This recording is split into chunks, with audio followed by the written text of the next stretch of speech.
नमस्कार, कंज्यूमर अड्डा में आपका स्वागत है। ईवी का जमाना, हकीकत और फसाना, आज इस पर होगी बात।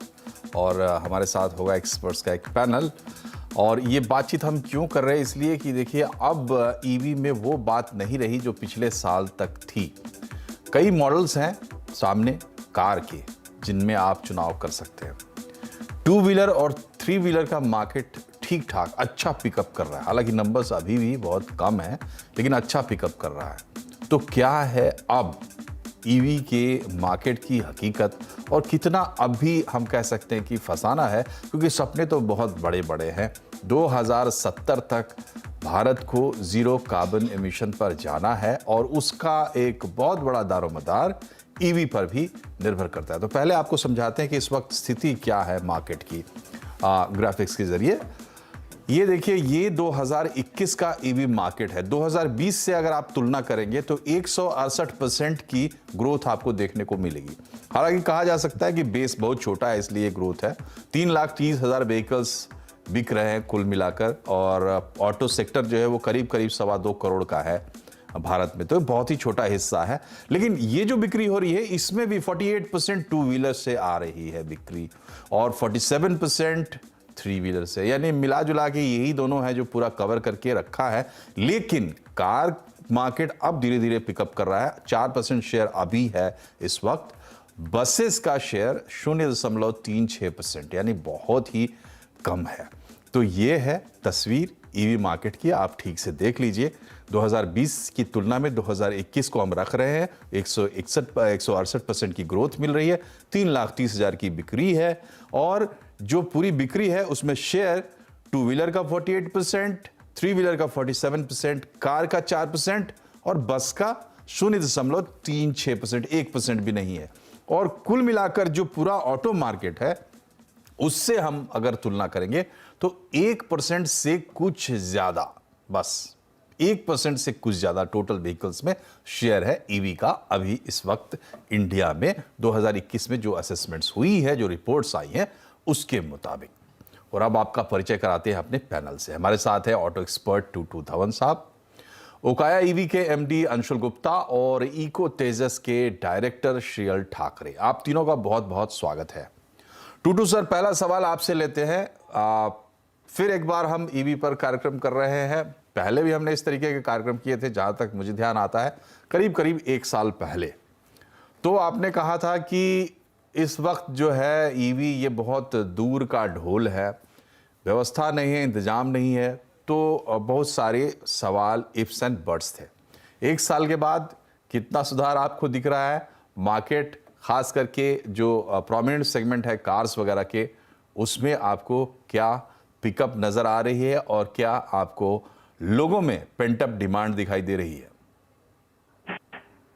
देखिए साहब, डेफिनेटली आप देख रहे हैं जो आंकड़े आपने दिखाए हैं, उसके साथ हमारा ईवी मार्केट में काफी हलचल 1 साल के अंदर हुई है। बाकी मैं आपको थोड़ा सा हाईलाइट करना चाहता हूं, जो टू व्हीलर मार्केट है और जो थ्री व्हीलर मार्केट है, वो मेनली बढ़ी है because of sale to commercial establishment.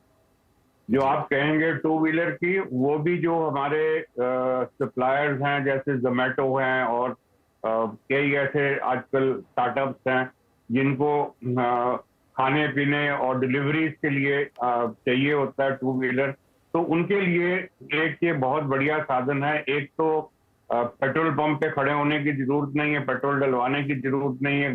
गाड़ी को शाम को चार्ज पे लगाया, सुबह आपको रेडी मिल जाती है और वो चल पड़ती है। और साथ साथ में इनकी इन्वेस्टमेंट बहुत छोटी है। ये सिर्फ आप समझ लीजिए 1,00,000 और 1,15,00,000 के अंदर अंदर आपको टू व्हीलर मिल जाता है, और 3-1 लाख के लगभग आपको थ्री व्हीलर मिल जाता है। थ्री व्हीलर की जो सेल है वो कमर्शियल है 100%। वो अपनी कीमत निकाल देता है कोई 1.5 या 2 साल के अंदर, और उसके बाद उसका एक प्रॉफिट ही प्रॉफिट है जो उसको चालक होता है। और ही डजंट माइंड कि वो 5-7 साल के बाद उसको फेंक दे या कंडेम कर दे। वो इन एनी केस वो 5-7 साल के बाद वैसे ही कंडेम हो जाती हैं, बिकॉज उनकी जो स्ट्रक्चर ही इतना पुअर है कि they don't last anything more than that. और साथ साथ ये जो टू व्हीलर की बात कर रहे हैं वो भी अभी हमको नहीं पता लगा, अभी टाइम नहीं इसका निकला, अभी साल 1.5 साल ही हुआ है। तो असलियत में तो जब टाइम निकलेगा, 5-7 साल निकलेंगे, जब पता लगेगा कि ये गाड़ियां कितनी इनकी लाइफ है और कितनी बैटरी की लाइफ है और कितनी कॉस्ट पड़ती है बैटरी बदली करने के लिए, इज दैट वायबल और नॉट। मेरे अपने हिसाब से 40% या 50% के लगभग the cost of the vehicle is the battery, और उसके बाद जो है वो ऑफ कोर्स जो हार्डवेयर है जो उसका है। तो वो हार्डवेयर की कीमत रह जाएगी 5 साल के बाद, जो आप कंपेयर करेंगे to invest almost 40% of a new price for replenishing the battery. बाकी रह गई आपकी 4 व्हीलर्स की बात कर रहे हैं, पैसेंजर व्हीकल्स की, वो भी एक I would say the envelope is being pushed by the manufacturer. अभी असलियत उसकी किसी को नहीं पता लगी कि 5 साल या 7 साल के 8 साल के बाद क्या होने वाला है और कितनी इन्वेस्टमेंट आप कर रहे हैं, उसकी रिटर्न आपको कितनी मिलेगी, और उसके बाद बैटरी जब चेंज करनी पड़ेंगी तो विल दैट बी वायबल। आप 20 लाख की गाड़ी 5-7 साल के बाद उसकी कीमत सिर्फ 4 लाख रह गई, तो will you be able to spend 8 to 10 lakh rupees to change the battery alone? So these are rational questions जो टाइम ही बताएगा आपको कि क्या असलियत में इनका नतीजा आने वाला है। जी बिल्कुल। टूटू साहब देखिए, अपने एक्सपीरियंस से जो बात बता रहे हैं वो बहुत अहम बात है और बिल्कुल बीच में खड़े होकर वो बात कर रहे हैं, क्योंकि उन्होंने चर्चा की कंज्यूमर की जो ये गाड़ी खरीदेगा। लेकिन ईवी की पूरी कहानी जो है वो सस्टेनेबिलिटी की कहानी से शुरू होती है, जिसको कि इस वक्त माना जा रहा है कि भविष्य का सबसे बड़ा बिजनेस प्रोपोजिशन वो होने वाला है। इसकी एक वानगी आपको हम बताते हैं। EVCA, EY and Indus law की एक रिपोर्ट है और ये रिपोर्ट कहती है कि 2027 तक 39% हिस्सा, जो अभी मैं बता रहा था कि 1% से कुछ ज़्यादा है, वो 2027 तक 39% हो जाएगा। 5 साल में 68% CAGR से ग्रोथ बता रहे हैं। 2021 में 1742 चार्जिंग स्टेशन थे भारत में, 2027 तक ये कह रहे हैं 1 लाख हो जाएंगे और 1.5 करोड़ के करीब EVs हो जाएंगी सड़कों पर। इसके अलावा 2027 तक 90 लाख सालाना बिक्री हो जाएगी। और जो इसके पीछे जो सबसे बड़ा ड्राइवर वो देखते हैं कि पर्सनल मोबिलिटी और पेट्रोल डीजल की जो कीमतें हैं इस वक्त, वो इस चीज़ को ड्राइव कर रही है, भविष्य में और भी हो। हालांकि ये 5 साल का प्रोजेक्शन है। श्रेयल जी, ये बताइए कि जो बात टूटू साहब कह रहे थे कि जो आपको ग्रोथ देखने को मिल रही है 2 व्हीलर्स 3 व्हीलर्स में भी, खास करके 3 व्हीलर्स में, वो कहाँ जा रही है? उस सेगमेंट से, चूंकि वहाँ से हमको सबसे ज़्यादा ग्रोथ इस वक्त मिल रही है, आपको क्या तस्वीर दिखाई दे रही है आगे जाते हुए, और जो बाकी सेगमेंट्स हैं जहां अभी आप नहीं पहुंचे हैं, उसको, उस सेगमेंट के कस्टमर को टारगेट करने के लिहाज से? नमस्कार मनोज जी, मैं धवन साहब का बिल्कुल उन्होंने जैसे कहा है कि 4 व्हीलर के लिए जैसे जो समय आने वाला है, या तो 5 साल के लिए जो 2 व्हीलर के बाद क्या होगा, 3 व्हीलर का क्या होगा, या 7 साल के बाद क्या होगा। लेकिन इसके ऊपर मैं ये कहना चाहता हूँ कि यदि पेट्रोल का जो दाम है, जैसे एक कॉमन पर्सन है, उसका जो सैलरी 20,000 30,000 है, उसने जो 30,000 में अभी उसने गाड़ी खरीदी है। जी आप बोलें। जो गाड़ी खरीदने के बाद उसके जो 3 साल 4 साल 5 साल जो सेविंग करेगा, क्योंकि ये तो हमारी इलेक्ट्रिकल व्हीकल है जो वो 10 रुपए में 70 किलोमीटर चलेगी, 10 रुपए में 80 किलोमीटर चलेगी। तो आप सोचिए 5 साल में तो वो अपने पेट्रोल का बचत करेगा, पेट्रोल की गाड़ी की बचत करेगा। रही बात और 3 व्हीलर की, 3 व्हीलर की जितनी गाड़ियां चल रही है, 2 व्हीलर गाड़ियां, ये गाड़ियां अर्बन में कम और रूरल में ज़्यादा चल रही है। तो मैं भारत सरकार से ये भी कहना चाहूँगा कि लोगों में अवेयरनेस आए, क्योंकि अभी भी लोगों के बीच में ये दिमाग में बैठा हुआ है कि नहीं, बैटरी खत्म हो जाएगी तो क्या करेंगे, या तो फिर गाड़ी बीच में बंद होगी तो क्या करेंगे। तो उसके लिए काफ़ी चीज़ें हैं। और 2015 में आप देखिए कि 100-200 गाड़ी के पीछे एक इलेक्ट्रिकल व्हीकल दिखती थी, लेकिन आज 2022 में 10 व्हीकल के पीछे एक इलेक्ट्रिकल व्हीकल गाड़ी दिख रही है। तो डेफिनेटली ग्रोथ है। लेकिन मैं तो सरकार से यही मैं ये करूंगा, रिक्वेस्ट करूंगा कि प्लीज हमारे इलेक्ट्रिकल व्हीकल को आप प्लीज सपोर्ट कीजिए। मैं इको तेजस की तरफ से और पूरे इलेक्ट्रिकल व्हीकल की तरफ से मैं रिक्वेस्ट करना चाहता हूं, क्योंकि इसमें क्या होगा ना कि आप जो सपना 2027, 2028, 2030 में देख रहे हैं, ये सपना डेफिनेटली 2025 में कंप्लीट हो सकता है। लेकिन यही है कि लोगों में अवेयरनेस आना चाहिए। मैं अवेयरनेस में अकेला बोल के भी ये नहीं होगा, क्योंकि हर बार मैं जी बिल्कुल आपकी बात सही है, अवेयरनेस जरूरी है, लेकिन अवेयरनेस जो लोगों में आती है, देखिए अब लोग जो है वो ऐसी बात नहीं है कि बिल्कुल अनजान है। एक्चुअल अवेयरनेस जो आएगी वो टच एंड फील से आती है जब कोई चीज़। इसमें एक बड़ी बाधा ये भी है कि बिल्कुल नया प्रोडक्ट है, तो बीटा मोड में आप कह सकते हैं कि ये प्रोडक्ट्स आ रहे हैं बाजार में, और जो कस्टमर है वो हमेशा एक नोवेल्टी का फैक्टर तो जरूर होता है, लेकिन सभी लोगों के लिए नहीं होता। बिल्कुल ही नए प्रोडक्ट से थोड़ा सा लोग हिचकिचाते हैं। जी टूटू साहब, आप कुछ कहना चाह रहे हैं? मैं इन्हीं की बात को फिर से आपको रिपीट करना चाह रहा हूँ। आप कह रहे हैं कि गाड़ी खरीदने के बाद आप 70 किलोमीटर चलाते हैं एज अगेंस्ट पेट्रोल की गाड़ी के अंदर, जहाँ पे आपको पैसे खर्च हो जाते हैं।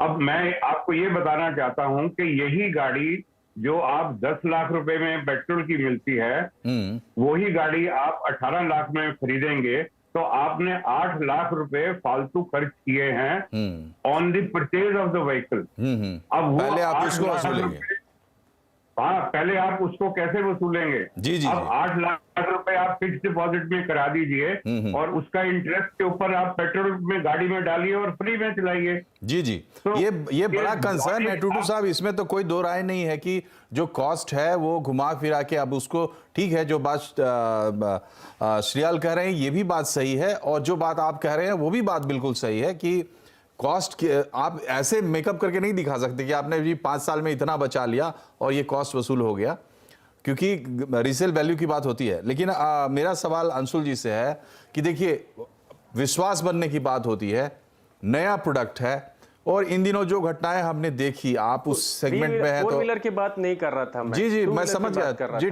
ठीक है अंशुल जी, जो हाल के दिनों में जो घटनाएं हुई आग लगने की, खास करके उन कुछ घटनाओं से बहुत बड़ा एक असर पड़ा है, तो इस प्रोडक्ट को के मार्केट को इवॉल्व करने में बड़ी सावधानी भी रखनी चाहिए। बिल्कुल अंधाधुंध हम आगे नहीं बढ़ सकते। तो इससे क्या सबक लिया इंडस्ट्री ने और इसको कैसे टैकल कर रहे हैं, क्योंकि ऐसे इश्यूज तो और भी आएंगे, ये तो एक एग्जांपल है। हाँ जी, बिल्कुल जो ये इश्यूज आए वो पूरी इंडस्ट्री के लिए एक तो टिपिंग पॉइंट था, क्योंकि सब लोगों के जैसे कंज्यूमर अवेयर हो रहा है, तो ज़्यादा अवेयरनेस के साथ ये जब इंसिडेंट्स होते हैं तो वो हाईलाइट भी ज़्यादा हुए, उससे कंज्यूमर के मन में थोड़ा डर भी पैदा हुआ। अब इंडस्ट्री ने लास्ट कुछ महीनों में गवर्नमेंट की सपोर्ट से बहुत सारे नए स्टैंडर्ड को इम्प्लीमेंट करने की डेडलाइंस दे दी हैं, जिससे कि जो पूरा प्रोडक्ट है जिसकी वो डिज़ाइनिंग है वो इंडियन कंडीशन के हिसाब से और अच्छे से बन पाए और कंज्यूमर की सेफ्टी को आगे रख के पूरा प्रोडक्ट डिज़ाइन हो। काफ़ी कंपनियाँ ऑलरेडी कर रही हैं, बट क्योंकि इसके अंदर बहुत सारी कंपनीज, बहुत सारे स्टार्टअप्स, अलग अलग टाइप के कंपनीज के लोग ज्वाइन कर रहे हैं जिनका बैटरी या इलेक्ट्रॉनिक्स कोर बिजनेस भी नहीं रहा, तो वो एंट्री बैरियर अब धीरे धीरे बिल्ड हो रहा है। और भी एक AIS 156 अमेंडमेंट भी रिलीज़ हुई है, जिसके कारण जितनी भी बैटरी की रीडिज़ाइनिंग है वो इंडिया के कंडीशंस के हिसाब से, इंडियन गवर्नमेंट की स्टैंडर्डाइजेशन के हिसाब से होगी।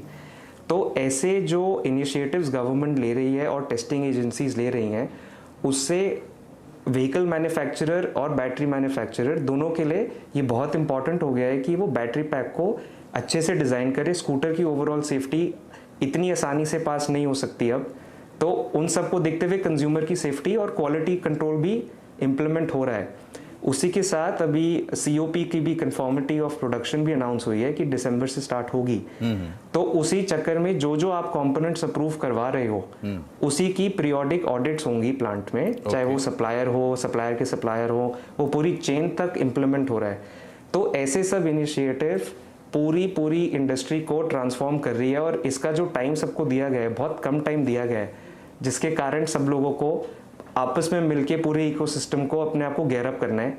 एंड आई बिलीव कि सारे लोग उस पर काम भी कर रहे हैं ताकि कंज्यूमर की सेफ्टी सबसे ऊपर आए।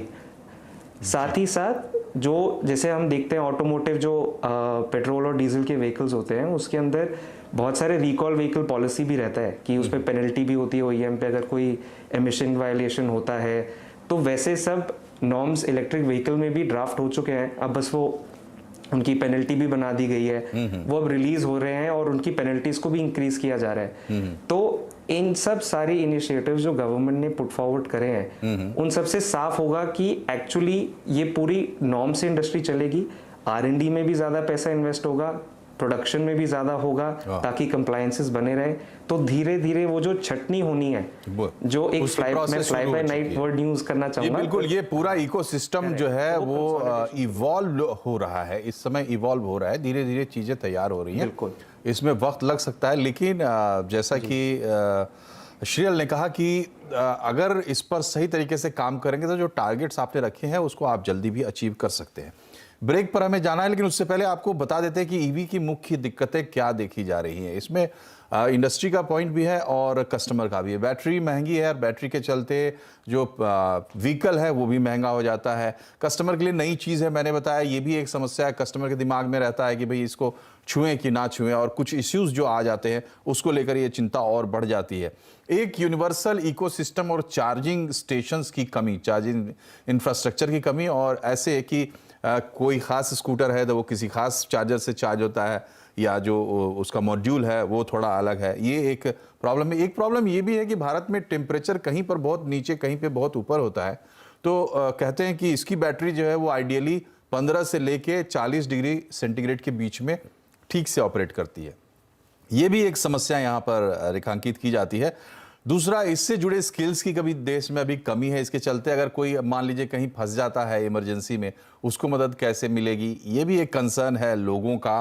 गाड़ी की परफॉर्मेंस कैसे रहेगी और किस स्पीड के क्या परफॉर्मेंस रहेगी, मतलब किस परफॉर्मेंस पे हम रखें ताकि वो बेस्ट इकोनॉमी भी हमारे साबित हो और हम पूरी रेंज गाड़ी की ले पाएँ। और आखिरकार ये बिजली पर ही निर्भर है। इसमें हम कह रहे हैं कि सस्टेनेबिलिटी के लिए ये अच्छा है, पर्यावरण के लिए अच्छा है, लेकिन बिजली लग रही है और वो बिजली कोयले से बन रही है, ये भी एक पॉइंट है इसमें। तो इस तरह की समस्याएं हैं। यहां रुकते छोटे से ब्रेक के लिए, वापस आकर फिर से लेंगे कुछ सवाल, बने रहिए हमारे साथ। ब्रेक के बाद एक बार फिर से आपका स्वागत है कंज्यूमर अड्डा में। आज हम बात कर रहे हैं ईवीज की, ईवी का जमाना, कितनी हकीकत कितना फसाना।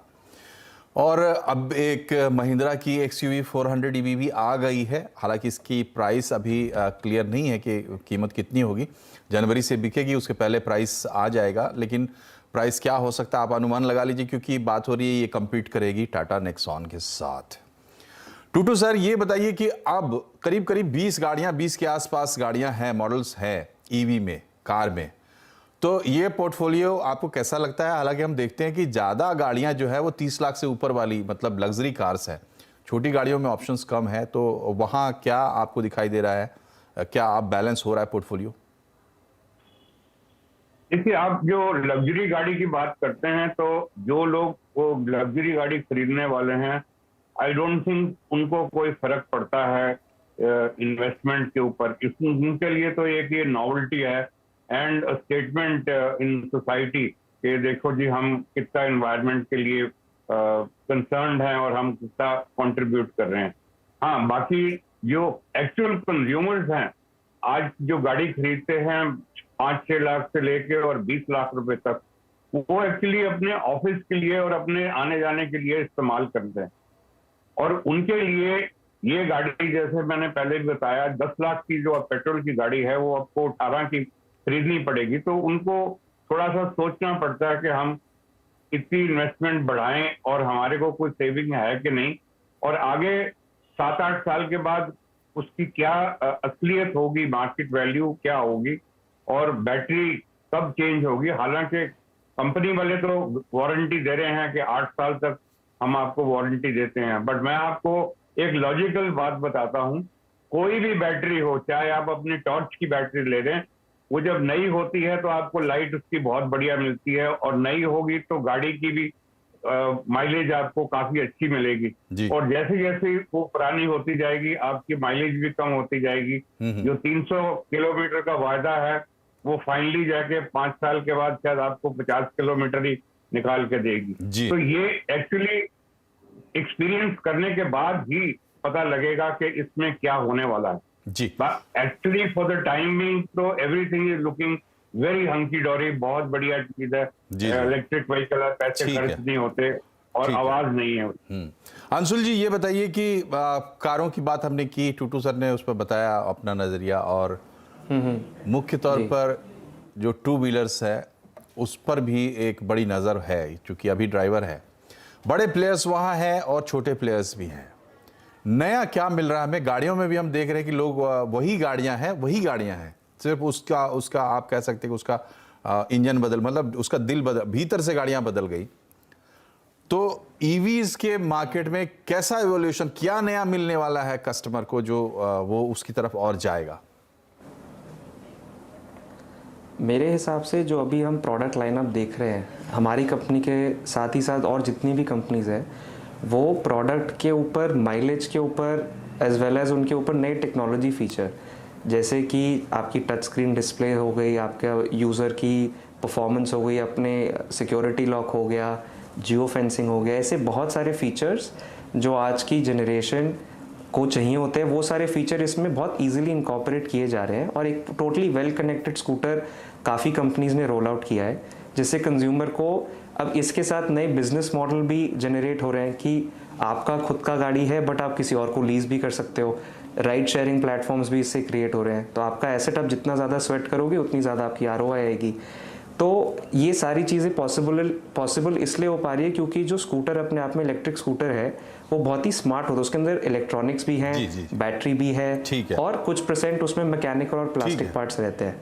तो उससे मेरे को लगता है कंज्यूमर के लिए काफ़ी सारे ऑप्शंस क्रिएट हो रहे हैं। वक्त की कमी है इसलिए आपको रोक रहा हूं, और माफ़ी चाहूँगा श्रील आपसे कि अगला सवाल मैं नहीं ले पाया, लेकिन आज हमारा कार्यक्रम करने का मकसद यही था कि हम थोड़ा असेस कर सके व्यूअर्स के लिए कि बाज़ार में वाकई चल क्या रहा है। वैसे जैसा टूटू सर ने बताया कि जिन लोगों को ये लगता है कि ये नई चीज़ है और लेनी चाहिए, इन्वायरमेंट के लिए कंट्रीब्यूट करे, तो उनका एक माइंडसेट अलग है, लेकिन आम कंज्यूमर उसमें कैसे इंटर करेगा ये हम समझना चाह रहे थे। हमें उम्मीद है कि हमारे मेहमानों की बातचीत से आपको काफ़ी कुछ समझ में आया होगा।